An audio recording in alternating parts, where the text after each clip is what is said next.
Buenas tardes, mis hermanos, amigos, el Señor les bendiga.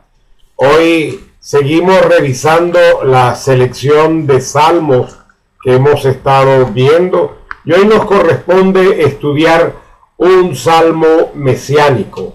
En este caso, el Salmo 110. Un salmo mesiánico porque habla del Mesías como el Mesías anunciado como rey y sacerdote, y como solamente se cumple en Jesucristo, pues entonces lo vemos así, un salmo mesiánico con su cumplimiento único en Jesucristo, Señor y Salvador. El salmista adopta posición de profeta al pronunciar un oráculo divino con la autoridad de un profeta, con sobretonos mesiánicos acerca del Mesías a todo lo largo de este salmo. La utilización que nuestro Señor Jesucristo hace de este salmo, allá en Mateo 22, los versículos 42 al 45, nos confirma que se aplica a Él como Mesías.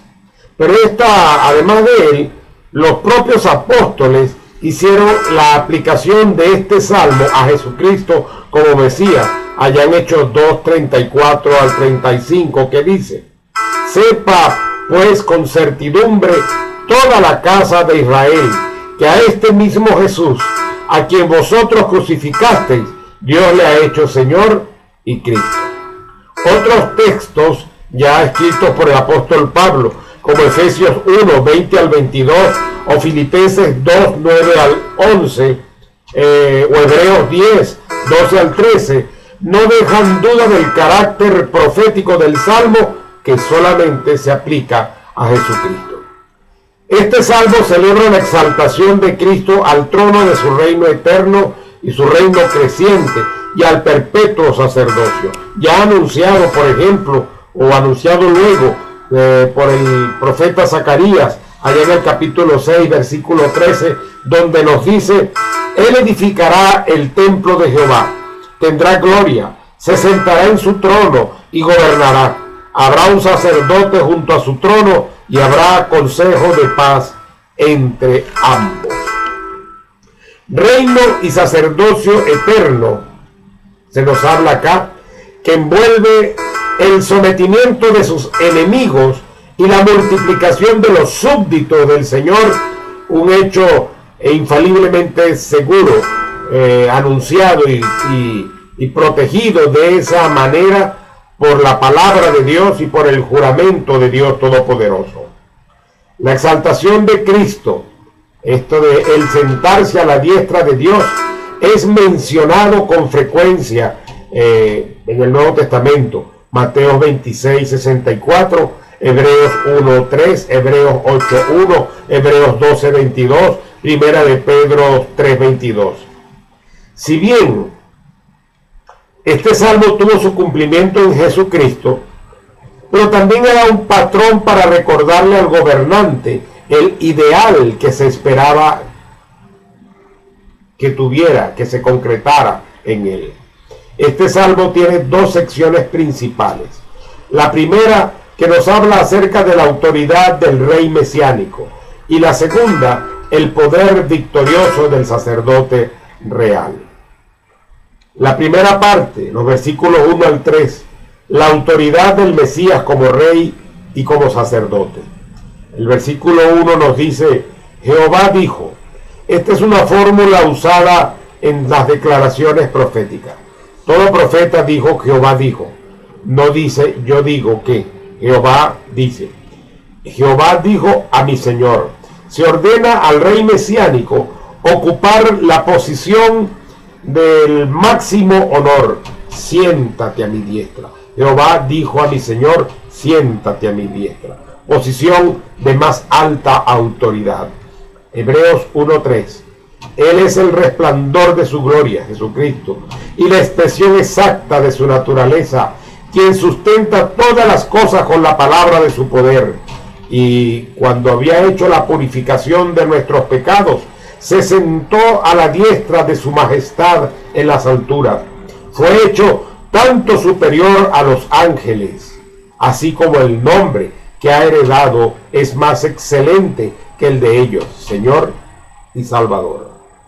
Sigue el versículo: hasta que ponga a tus enemigos por estrado de tus pies.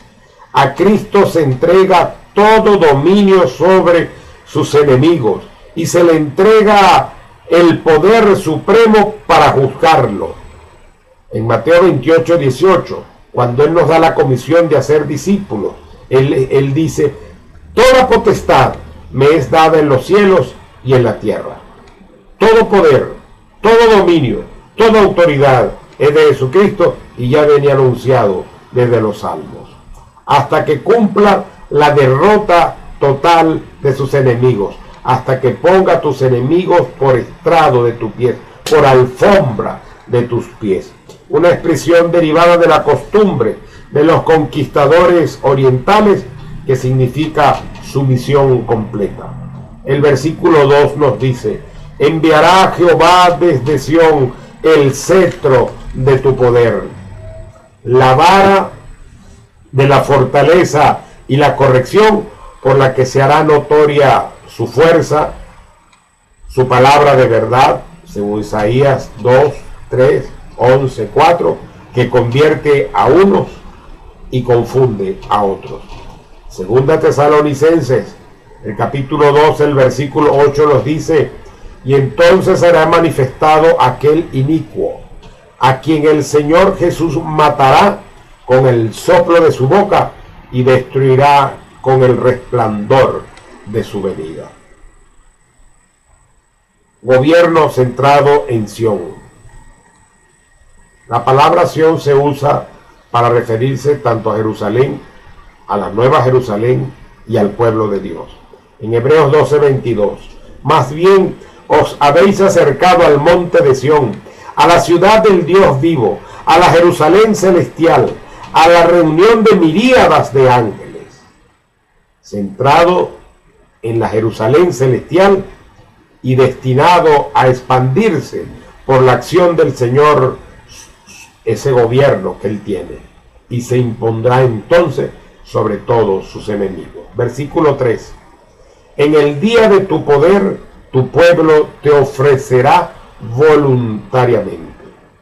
A la luz de la promesa del derribamiento de los enemigos anunciado en el versículo 1 y su dominio en expansión anunciado en el versículo 2, aquí en el versículo 3, el pueblo se agrada en ofrecer voluntariamente, presentando a un pueblo santo, sacerdotal, consagrado y dispuesto para el servicio santo. Primera de Pedro 2:9: mas vosotros sois linaje escogido, real sacerdocio, nación santa, pueblo adquirido por Dios, para que anunciéis las virtudes de aquel que os llamó de las tinieblas a su luz admirable.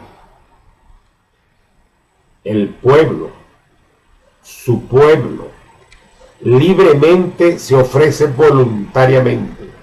El pueblo de Dios libremente ofrece voluntariamente al Señor ofrenda, sacrificio de su propia vida, la entrega de todo lo que Él tiene, y lo hace para su servicio en la hermosura de la santidad. Romanos 12:1, ya en palabras del Nuevo Testamento, en exigencia para el cristiano.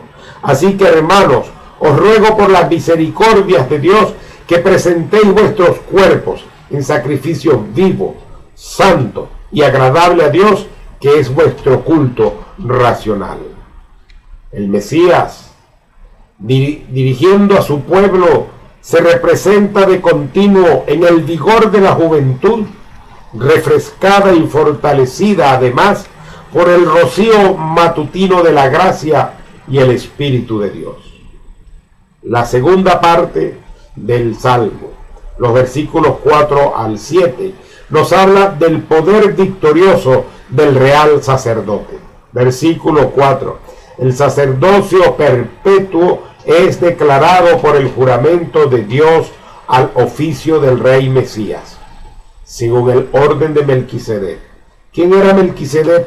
La Biblia nos habla de Melquisedec diciendo que era sacerdote del Dios vivo y era de Salem. ¿Qué se sabe de él? No conocemos el origen, no conocemos descendencia, pero Abraham lo reconoció como sacerdote del Dios vivo. O sea, aquí estamos hablando de un sacerdocio real. Hebreos 6:20.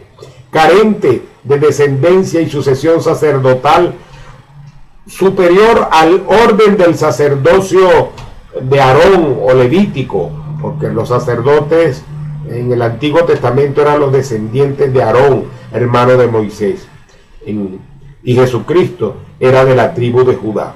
Hebreos 7:16 nos dice: quien no ha sido constituido conforme al mandamiento de la ley acerca del linaje carnal, sino según el poder de una vida indestructible. Versículo 5. El Señor está a tu mano derecha. La escena cambia a un campo de batalla, donde el Señor, el Mesías, Rey Sacerdote, está a la diestra de Jehová, Dios Padre, y aplastará a todos sus enemigos. Dice, aplastará, traspasará, herirá, destruirá, someterá por completo. ¿A quiénes?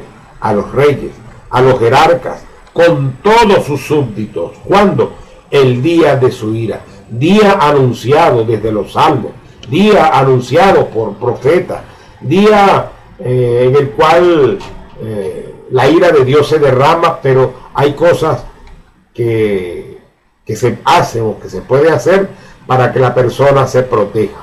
Y Sofonías capítulo 2 versículo 3 nos dice: buscad a Jehová todos los mansos de la tierra, que ejecutáis sus decretos, buscad justicia, buscad mansedumbre, quizás seréis protegidos en el día del furor de Jehová. Pero en el Nuevo Testamento se nos dice quién sufre la ira y quién se escapará de ella. Juan 3:36. El que cree en el Hijo tiene vida eterna, pero el que desobedece al Hijo no verá la vida, sino que la ira de Dios permanece sobre él.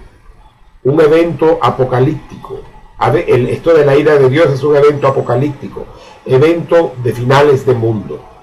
Apocalipsis 16:1 nos dice: entonces oí una gran voz que desde el templo decía a los 7 ángeles: id y derramad las 7 copas de la ira de Dios sobre la tierra.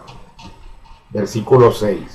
La metáfora militar continúa, pero el cuadro es el del establecimiento de un ámbito universal y sin desafíos.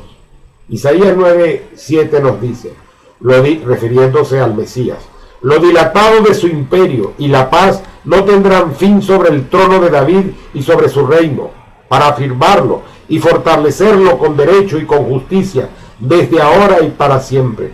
El celo de Jehová de los ejércitos hará esto. Se describen las conquistas del Mesías, aunque la obra suya como Mesías, sacerdote y rey, y la de Dios es la misma. El Antiguo Testamento describe en los términos que disponía, que estaban disponibles, que estaban más a la mano, lo que el Nuevo Testamento nos presenta como la misión universal de la Iglesia: una guerra. Nosotros debemos fortalecernos y estar preparados para estar en esa lucha, en esa guerra contra las huestes celestiales de maldad. En Efesios 6:10 al 11 se nos dice: por lo demás, fortaleceos en el Señor y en el poder de su fuerza. Vestíos de toda la armadura de Dios para que podáis hacer frente a las intrigas del diablo. Nosotros debemos estar dispuestos a sufrir los rigores de la vida de un soldado de Cristo, los rigores de pertenecer al ejército del Señor y de estar del lado correcto de la historia y de la vida. Segunda Timoteo capítulo 2 versículos 3 y 4. Tú pues sufre penalidades como buen soldado de Jesucristo. Ninguno que milita se enreda en los negocios de la vida a fin de agradar a aquel que lo tomó como soldado. Versículo 7. Levantará su cabeza en señal de señorío, en señal de conquista. Como un conquistador, él se refrescará por el arroyo del camino y seguirá hasta feliz término sus gloriosos y divinos triunfos. Y ya a manera de conclusión, este salmo, el Salmo 110, es un salmo mesiánico, porque se refiere al Mesías. Es una explícita aplicación a Jesucristo, nuestro Salvador, identificado así como el Mesías, como el Cristo en el Nuevo Testamento. No se aplica a David, no se aplica a su descendencia. El Salmo celebra la exaltación de Cristo al trono de un reino eterno y creciente, y un perpetuo sacerdocio que incluye la dominación de los enemigos y la multiplicación de sus súbditos, hecho garantizado por la palabra y el juramento de Dios Todopoderoso. El Señor nos bendiga. Esperamos a un Cristo vivo que vendrá a establecer juicio, a juzgar a los vivos y a los muertos, y solamente aquellos que tengamos una relación personal con Él como Señor y Salvador tendremos un lugar en el cielo. No basta con decir yo sé que Cristo es, yo sé quién es Cristo. Es necesario creerle, porque más a todos los que le recibieron y a los que creen en su nombre les dio la potestad, la capacidad, el poder de ser hechos hijos de Dios. Y solamente de esa manera podremos ser librados de la ira de Dios en el juicio eterno. Dios nos bendiga. Gracias, Padre, por el sacrificio de tu Hijo Jesucristo en la cruz, por el cual nosotros podemos tener acceso a ti, por el cual somos salvos y por el cual tenemos perdón de pecados. Ahora, Señor, exaltamos y glorificamos a nuestro Señor Jesús como ese Señor y Salvador que es, y esperamos su venida, y decimos como finaliza Apocalipsis: sí, ven, Señor Jesús, ven pronto, te esperamos, porque sabemos que estamos salvos de tu ira. Pero, Señor, intercedemos por aquellos que no te conocen, para que nos uses y uses a otros, para que podamos llegar a ellos y ellos puedan llegar al conocimiento de tu gracia y de tu verdad. En Cristo Jesús. Amén y amén.